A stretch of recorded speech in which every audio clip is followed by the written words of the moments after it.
And where are the instructions to manufacture these and all the different types of proteins we need to stay alive? The instructions to make proteins are contained in our DNA. DNA contains genes. A gene is a continuous string of nucleotides containing a region that codes for an RNA molecule. This region begins with a promoter and ends in a terminator. Genes also contain regulatory sequences that can be found near the promoter or at a more distant location. For some genes, the encoded RNA is used to synthesize a protein in a process called gene expression. For these genes, expression can be divided into two processes, transcription and translation. In eukaryotic cells, transcription occurs in the nucleus, where DNA is used as a template to make messenger RNA. Then in translation, which occurs in the cytoplasm of the cell, the information contained in the messenger RNA is used to make a polypeptide. During transcription, the DNA in the gene is used as a template to make a messenger RNA strand with the help of the enzyme RNA polymerase. This process occurs in three stages: initiation, elongation, and termination.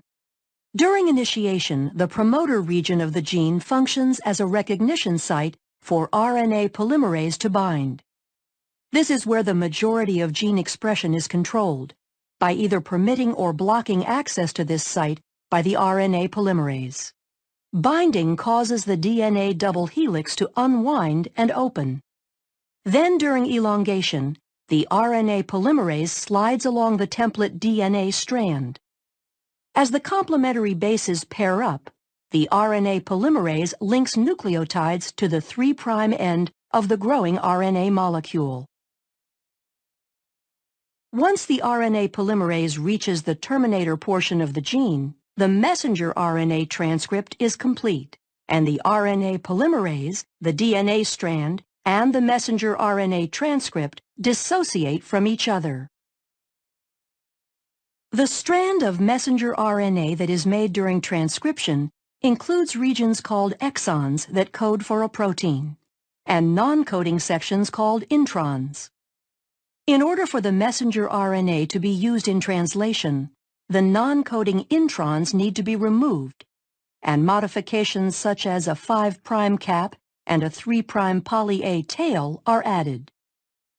This process is called intron splicing and is performed by a complex made up of proteins and RNA called a spliceosome.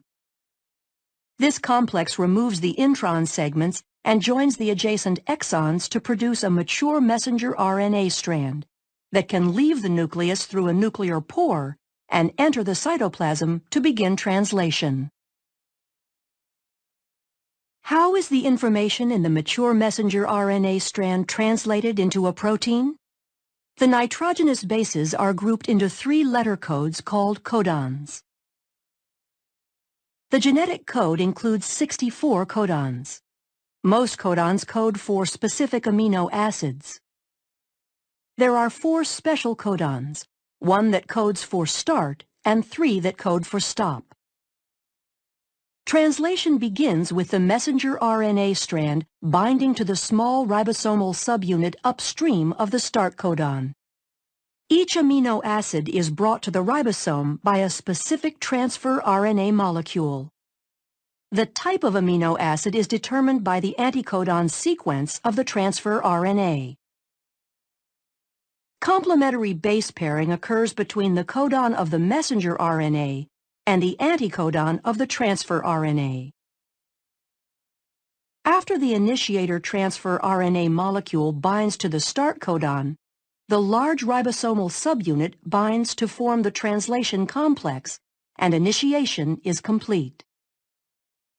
In the large ribosomal subunit, there are 3 distinct regions called the E, P, and A sites. During elongation, individual amino acids are brought to the messenger RNA strand by a transfer RNA molecule through complementary base pairing of the codons and anticodons. Each anticodon of a transfer RNA molecule corresponds to a particular amino acid.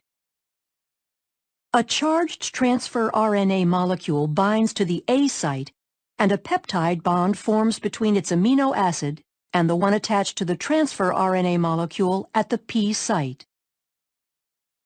The complex slides down one codon to the right, where the now uncharged transfer RNA molecule exits from the E site, and the A site is open to accept the next transfer RNA molecule. Elongation will continue until a stop codon is reached. A release factor binds to the A site at a stop codon, and the polypeptide is released from the transfer RNA in the P site. The entire complex dissociates and can reassemble to begin the process again at initiation. The purpose of translation is to produce polypeptides quickly and accurately. After dissociation, the polypeptide may need to be modified before it is ready to function. Modifications take place in different organelles for different proteins. In order for a digestive enzyme to be secreted into the stomach or intestines, the polypeptide is translated into the endoplasmic reticulum, modified as it passes through the Golgi, then secreted using a vesicle through the plasma membrane of the cell